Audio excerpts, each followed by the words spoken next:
dənə söz deyim, bəlkə indiyəcəm belə açıqlıqla, yəni bunu belə izahla deməmişəm. Bunu da deyim, sözümü yavaş-yavaş tamamlayayım. Ən yaxşı bəndə kimdir? Peyğəmbər. Ondan üstünü yoxdur ki, yox. Ən üstün bəndə Peyğəmbərdir və ən üstün bəlalar da ona gəlməlidir. Çünki deyirək, bəla yaxınlaşdırır övliyaları.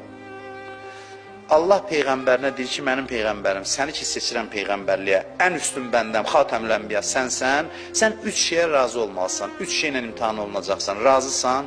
Birincisi, səni vuracaqlar, təhqir eləyəcəklər, dişini sındıracaqlar, başına toz tökəcəklər, kül tökəcəklər, razısan, dedi, bəli, razı.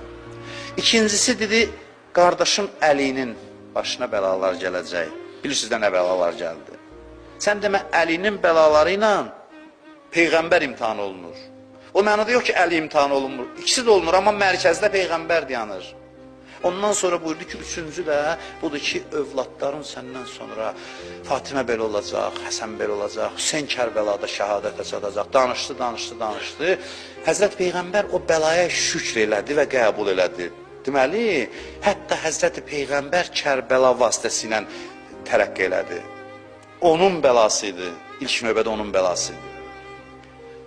Kərbəla belə bir şeydir. Quran Həzrət İbrahimə deyir ki, oğlumu qurban kəs. Düzdür? Bəli. İsmail əleyhissalamı.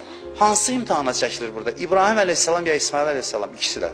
İkisi də imtihana çəkilir. Amma mövzu hansıdır? Mövzu Həzrət İbrahimdir. Mövzu atadır. Əsas Həzrət İbrahimin imtihanıdır. Allah da Quranda onu İbrahim imtihanı kimi qabardır. Kərbəla da İmam Hüseynin sınağıdır şübhəsiz. Amma ondan əlavə ən birinci növbədə Peyğəmbərin imtihanıdır. Peyğəmbərin bəlasıdır. Çünki mümkün deyildi İmam Hüseyin Peyğəmbərdən artıq bəlaya düçar olsun. Çünki birinci şəxsiyyət odur.